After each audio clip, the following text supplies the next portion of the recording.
Okay, so it's time for us to get back into our coverage over the X-Men. Now, today's video, we're going to cover Uncanny X-Men issue number 311, 312, and 313. With this three-part story arc, we're really going to see the X-Men, really Bishop, fighting against Sabretooth, but also we're getting close to the whole crossover for the Phalanx Covenant, because now you're going to have Storm and Gambit fight against the Phalanx and learn there's a new enemy out there who might possibly try to kill off the mutant race.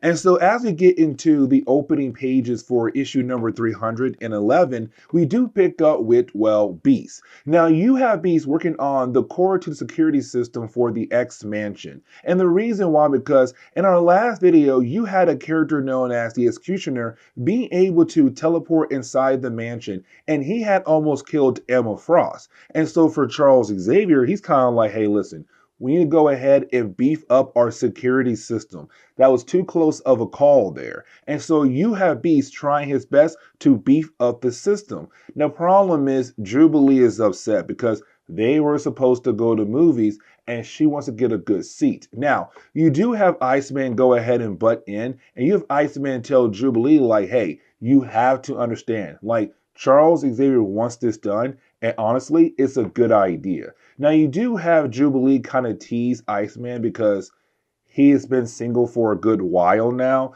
but either way, it shows us Jubilee is very upset with Beast. But now we have to pick up with Bishop. Now, with Bishop, he's currently outside in the snow. And the reason why, because in our last video, at Cyclops' bachelor party, you had Iceman tell Bishop, like, dude, you need to stop thinking about the future or trying to live in the future. Because right now, you are no longer in the future. You're in the past. You're in the present day, which means that you have to adjust to our kind of things we do here in our time, like bachelor parties, weddings, and so on and so on. Stop trying to think about the future and only worry about the now. And so you have Bishop realize that maybe Iceman is correct. Now, while he's outside the snow thinking about that, you didn't have Bishop be confronted by Storm. Now, this is Marvel still continuing that trend of a bond being built between Storm and also Bishop. Because you have Storm being worried about Bishop, like, hey, why are you outside in the snow by yourself? Like, is there something wrong with you? And you have Bishop say no, but he does tell her everything that Iceman had told her. Now for Storm, she can't stay. And the reason why? Because she has a date. Not really. It's just her, Gambit, and another friend hanging out for the night at some kind of club. But either way, you do have Storm leave. Now, while Storm is leaving, you have Bishop believe that he should be able to hit her with a snowball. And unfortunately, she's able to dodge it very easily, but then she's also able to drop a bunch of snow on top of Bishop. But now we have to jump over to Sabretooth. Now, for Sabretooth, he's still kind of like a prisoner at the school of Charles Xavier, but not really. You see, for Charles, his main goal is to fix the mind of Sabretooth. You see, in our miniseries for Sabretooth, we had learned that he had a character known as Birdie, who was a psychic who was able to ease the pain in the mind of Sabretooth to kind of help control his bloodthirsty nature. But the problem is she died a while back. And so you had Sabretooth being able to go to Charles to kind of help with that situation. But for Charles, it's more of like, no, I want to fix your mind and make you a better person completely.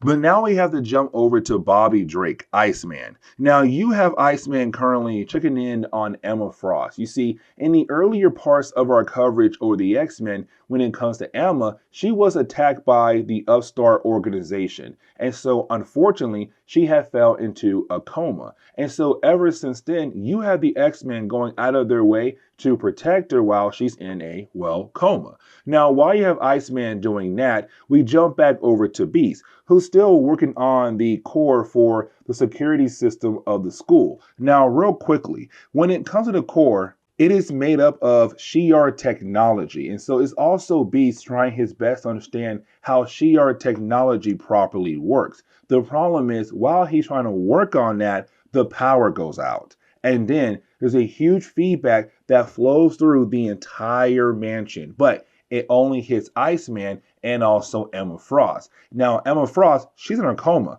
but for Iceman, he's wide awake. And so when he's hit with that feedback energy, he screams out for help over the comms. Jubilee, Beast, they heard it. Bishop also heard it. And so you have everyone wondering what happened to Iceman. Now, once you have Bishop being able to get back over to the mansion, you have Beast tell Bishop, I need your help down here in the sub basement because right now, with the power being out, a lot of things could happen. Now, for me, it also sounds like it's Beast telling Bishop, like, hey, there is a possibility that he might be loose now, and that would be Sabretooth. And so now we jump over to Jubilee. You see, for Jubilee, unfortunately, she does run into Sabretooth. Now, for him, this is perfect because now he has the chance to start killing off the X-Men with her, but to also get to Wolverine as well. And so you have Jubilee just freaking out. But while he's holding on to her, you have Bishop just running downstairs. But while doing that, he's pulling out cores in the wall to absorb the energy of those cores into him so that he'll then be able to shoot a powerful blast. And so once you have Bishop find Sabretooth, just like that, he releases a powerful blast to send him flying, but to also save Jubilee's life. But this leads into a very emotional moment for Jubilee. And the reason why I'm saying that because you have Bishop realize that Jubilee is not the same person as she was when he had first met her. You see, when it came to Jubilee, for a long time for me personally, she was just Wolverine's sidekick. But at the end of Fatal Attractions, you had Wolverine leave the X-Men. And so Jubilee was now on her own. And so for Bishop, it was kind of like, okay, now I realize without Wolverine being around, Jubilee is not that tough kid as she was when I first arrived. But also with him being gone, it truly does affect her a whole lot. Because you have Jubilee just breaking down and crying next to Bishop. Like, oh my God, I don't want to go with you. I don't want to fight Sabretooth. Can I stay here? It's a kid scared to go into battle, which honestly makes perfect sense. And so you have Bishop tell her, stay behind and I'll take care of him on my own. Now, you do have Bishop go after Sabretooth. The problem is for Sabretooth, he had went through an access point that leads into the tunnels of the Morlocks. Now, while you have Bishop trying his best to find Sabretooth, he has a flashback back to his future because the last time he was in the Morlock tunnels, he found a message that was left behind by Jean Grey, where Jean Grey said somebody had betrayed the X-Men and had killed them all off. And so for Bishop, as soon as he gets into those tunnels, he remembers that message. But while trying to find Sabretooth, well, he realized that Sabretooth was right above him. And so you have the two characters begin to fight against one another.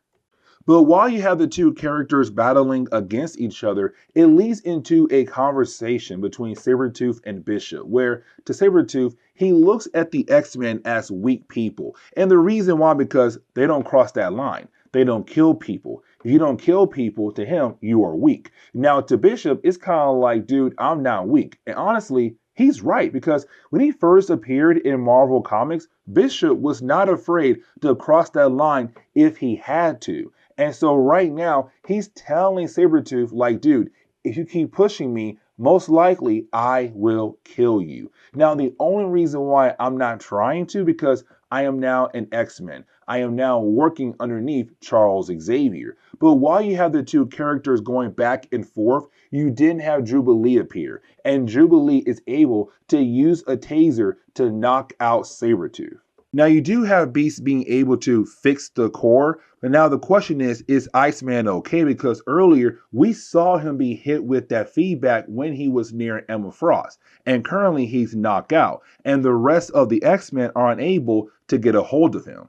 But let's not forget that for Storm, she had plans. She was supposed to go to the club to meet an old friend, and also Gambit as well. Now, I thought it was going to be Forge. Nope, it is Yukio. Now, Yukio is an old character. She first appeared in, I want to say, Wolverine issue number 1 or issue number 4. I want to say issue number 1. But either way, for Yukio, she has close ties to, well, Wolverine. And matter of fact, she helped him out when it came to fighting against the father of Mariko in that series. But either way, for Yukio, she was also able to build a bond with Storm as well over the years in Marvel Comics. And so for Storm, she thought, okay, you know what? We're at the club, go get drinks, have a good time. Unfortunately for Storm and Yukio, they are then confronted by the Phalanx. Now, for Yukio, she had no idea that these guys were dangerous because at first they appeared as regular humans, matter of fact, triplets,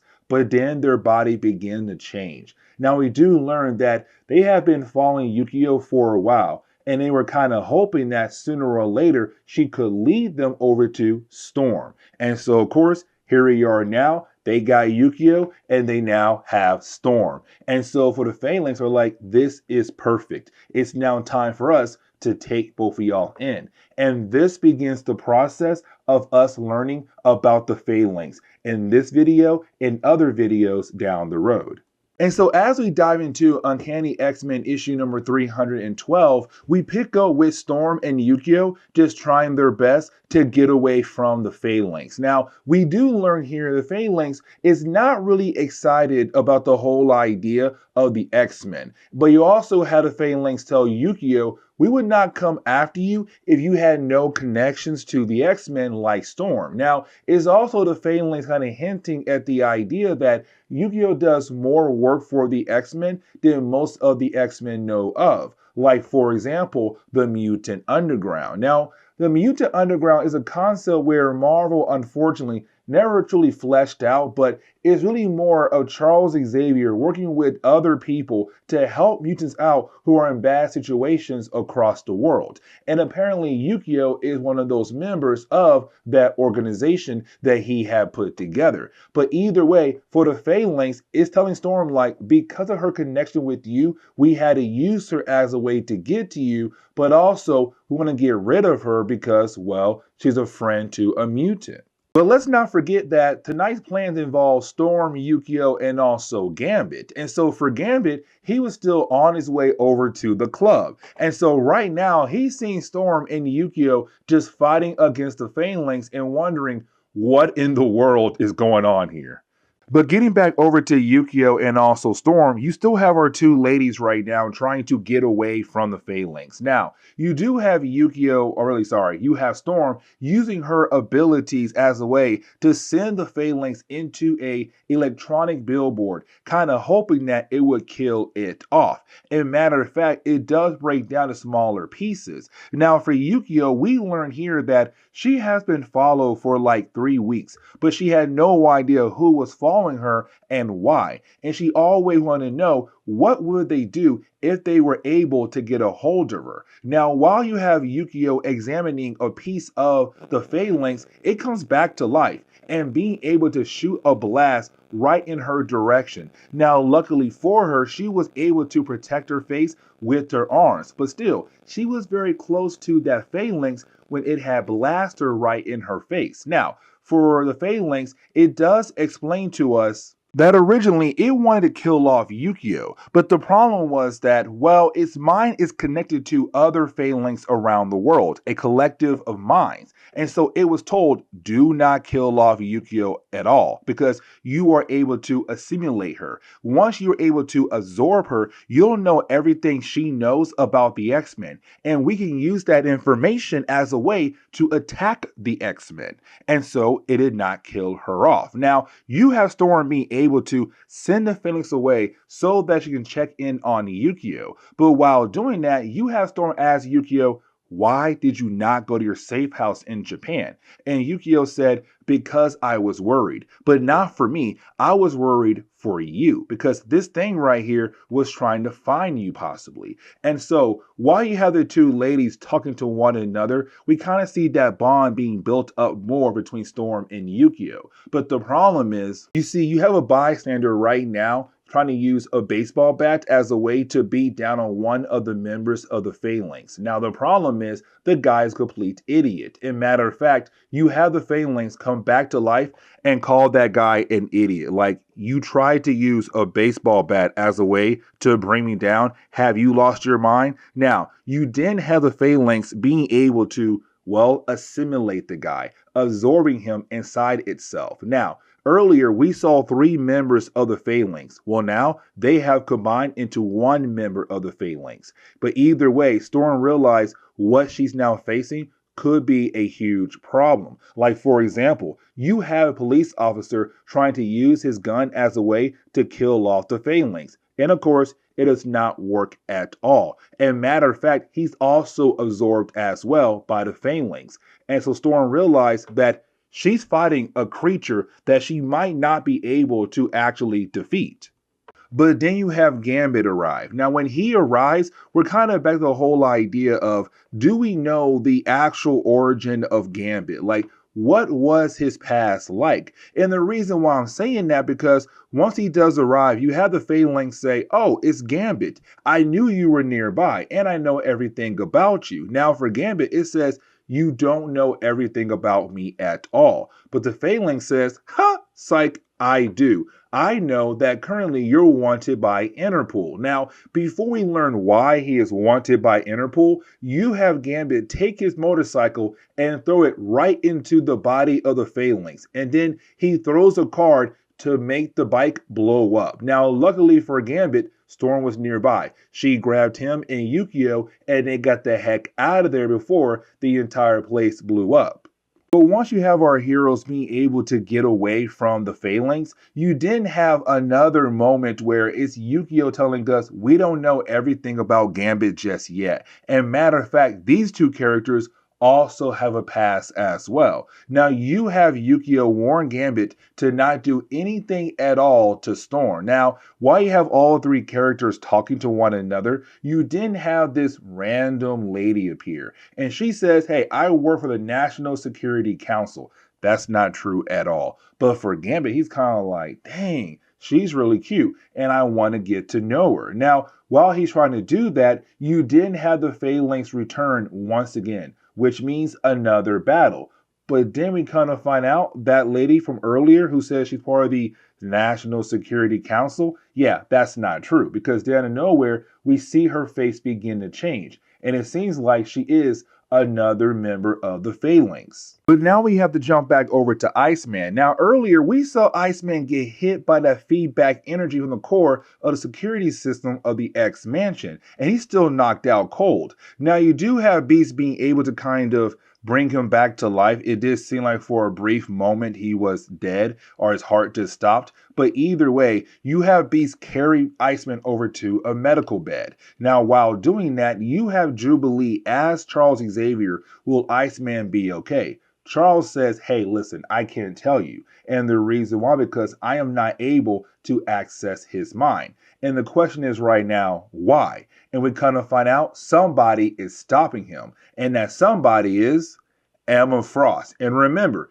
she's in a coma, but she was near the feedback energy that hit Iceman, but it also hit her as well. And so it seems like right now, in the possibility, her powers are going haywire and blocking Charles from being able to access the mind of Bobby Drake.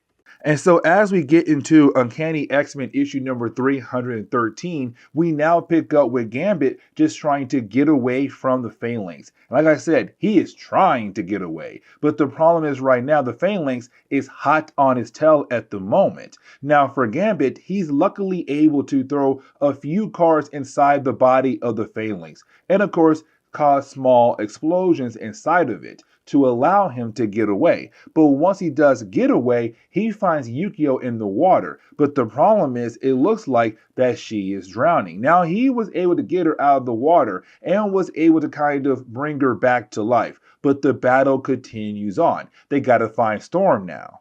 But now we have to jump over to the school of Charles Xavier, and we get another example in this video where we're getting small hints of the next X title to come very soon. And of course, that would be Generation X. You see, right now you have Iceman's body kind of going out of his control. It seems like his body is no longer able to control his powers. Now for Jubilee, she's very worried for Iceman. Now for Beast, he does make a joke. But for Jubilee, she hates the idea that he's even joking about Iceman's condition at the moment. Now for Banshee, he does say, you know what? It's about time for somebody to care for the younger mutants now. And so it's Banshee kind of hinting of the possibility of us getting another X team full of young people. And of course, that would be Generation X.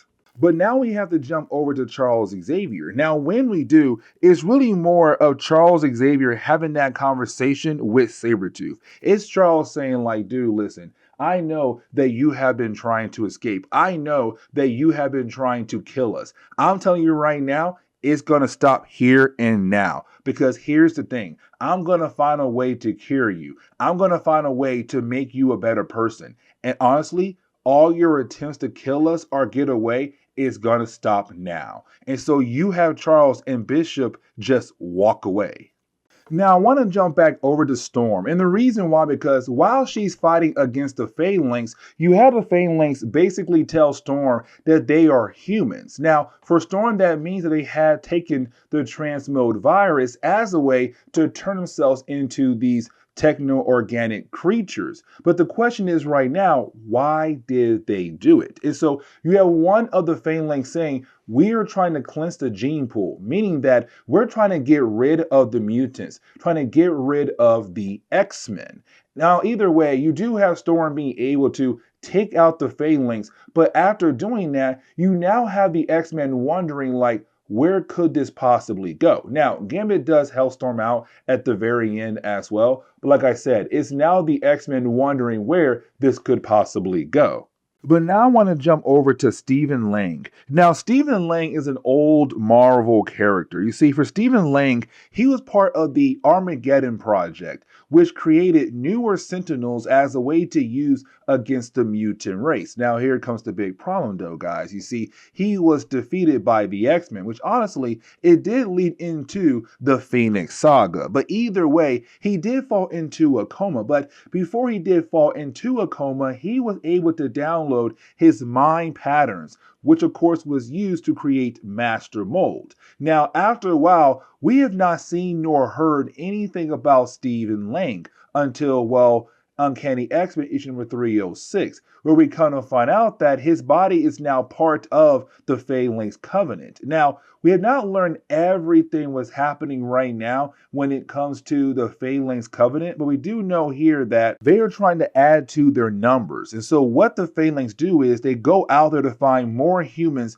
to give the transmode virus to turn them into techno-organic beings. Now, things only get worse from here, guys, because you see, Stephen Lang, he's in charge, and his main goal is to go after the mutant race, to go after the X-Men once again. But here is the big catch. You see, yes, they are able to go out of their way to get humans to join their army, but mutants cannot officially join their army. And here's the reason why. You are able to give a mutant the transmode virus. They might turn into a Phalanx, but their mind will not be part of the Covenant at all. And the reason why? Because of their genetics. And matter of fact, we get an example right now, because we do learn that they took the dead cells of Doug Ramsey, aka Cypher, and also the dead cells of Warlock to somewhat bring them back to life as a Phalanx. But here's the catch though. Stephen Lang is not able to control this version of Doug Ramsey. Now remember,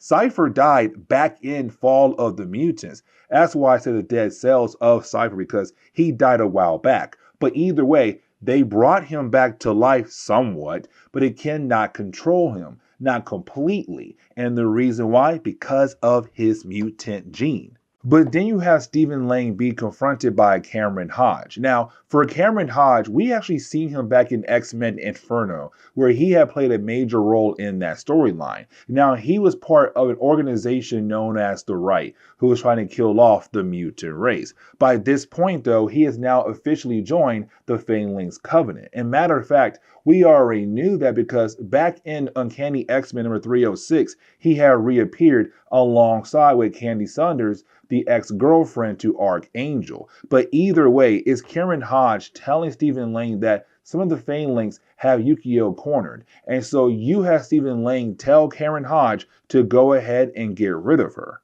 I don't mean like kill her off, instead actually meaning of go ahead and assimilate her. Go ahead, absorb her so that we are able to collect all the information out of her that we want to get out of her brain. And so while you have these two Phalanx about to quote unquote assimilate Yukio, you have Storm and Gambit being able to arrive just in time by, of course, dropping down a huge chain to cause a huge explosion in that area to hopefully kill off those two members of the Phalanx. Now, you have Storm and Yukio and also Gambit being able to walk away. But now we have to jump back over to the school of Charles Xavier. Because now we kind of find out that Emma Frost's mind has now been placed inside the body of Bobby Drake. And so when she wakes up, she's in the body of Iceman. And you have the X-Men wondering what in the world is going on. But this leads into the whole idea of Emma Frost discovering how powerful Bobby Drake truly is. Now, I want to go ahead and throw in issue number 314 for today's video because it kind of does pick up where the last issue left off at. And so we do pick up with Emma Frost right now trying to get away from the X-Men because she wants to know what happened to the Hellions. Now, here's the thing. The X-Men had told her, like, the Hellions are dead. They had basically died. They were killed off by the upstart organization. But for Emma Frost, she does not believe the X-Men at all. And so while in the body of Bobby Drake, she's trying her best to get away from the X-Men, but to also discover what happened to her Hellions, her students. Now, here's the thing. While she's in the body of Bobby Drake, it's also her realizing that Bobby Drake is a very powerful mutant who unfortunately had no idea how powerful he truly was. And so we see her being able to use his powers in different kinds of ways to get away from the X-Men. Like, for example, she dives into a huge body of water and then being able to freeze the entire body of water to get away from Storm and Archangel. Now, they don't follow her. And the reason why, because Charles knows where she's heading to hopefully learn what happened to the Hellions. But now I want to jump over to the Danger Room because we pick up with Bishop going through a training session. But while going through the training session, it's really more Bishop trying to complete it without using any kind of weapons nor powers. But while trying to achieve this goal, he's also being talked down to by a mysterious person. Now, once you have Bishop being able to complete the training session, that is when we kind of find out that he has been talking to his sister Shard. But here's the catch. She's not really here. This is a hologram that was put together by Bishop to play in the Danger Room because Bishop truly misses her. Now, you do have Shard go offline for a brief moment, and the reason why, because Jubilee had walked into the room. Now, for Jubilee, she's wondering who the heck is this lady? And you have Bishop tell Jubilee, that is my sister Shard, and she's dead in the future. Now, for Jubilee, she had no idea that Shard had died, but we kind of find out the reason why she's dead right now, because Bishop was the one who had killed her. The man had killed off his own sister in the far future, but we have no idea why or how. But now getting back over to Emma Frost, who's still in the body of Bobby Drake, you have her run over to her company, Frost Enterprises. Now, once she does arrive, she goes through some security guards by using the powers of Iceman. And honestly, we do get a few more examples of her showing us how powerful Iceman can truly be if he just focused on learning how to use his powers better. But either way, once you do have Emma Frost being able to make it over to her main computer, once she does log in and begin to search for the Hellions, she comes to find out that what the X-Men had told her It's true. The Hellions had died a while back thanks to the upstart organization. Now, not all of them. You still have Empath and also Warpath. They're both out there right now, but the rest, like Tarrant, they all been killed off just like that. And so she's now kind of replaying what happened to each member of the Hellions in her mind. And now she feels like she is a failure. And the reason why, because to Emma Frost, she was the one who had found these students. It was her goal to protect them. It was her goal to raise them, to teach them how to use their powers. But unfortunately, while she was gone, they had died. And so for her, she feels like it's her fault that they had died, because if she did not go out of her way to bring those mutants over to her school, then most likely they would still be alive. Now, she does ask her security team, because they don't believe it's Emma Frost, they believe it's Iceman, to go ahead and kill her. And matter of fact, you have these guards point their guns right at her, and they're about to kill her off. But luckily, at the very last second, you have Charles Xavier arrive. And he says, stop. And of course, we all know he had to use his powers to stop them, but he wants to have a conversation with Emma Frost. You see, for Charles Xavier, he understands what she is going through. Now, technically, he does not, but like at the same time, he does. Because yes, he did lose a few X-Men over the years. Prime example, Thunderbird, who literally died right after he had joined the X-Men. But for Emma Frost, it's a whole new level, because right now, she lost literally most of her students. And for Emma Frost, she tells Charles, you don't understand what I am going through. Because for Emma Frost, she does not have Cerebro to help her find mutants so easily. She had to spend a lot of money and resources as a way to hopefully find those different mutants across the world, which she was able to do. But the problem is now they're all dead, and she feels like it's her fault. But you have Charles Xavier say, listen, sometimes our choices can lead the younger mutants into a direction that we may not like. Meaning like some might die, or in some cases, some might leave us and go join another team. And of course, that's Charles saying like the New Mutants, who had joined Cable and became X-Force. But right now, it's Charles, Banshee, and also Emma Frost coming to an understanding that they need to work together, because right now, we're gonna have a new generation of mutants popping up very soon, and they need their protection. And so you have Emma Frost agree to leave with Charles and Banshee to go back to the X Mansion. But this is another example of the whole idea of another X team coming very soon, and that would be Generation X. But this is where we're going to end today's comic book video. So please leave me a like down below and subscribe. But guys, see you on the next comic book video. Later, guys.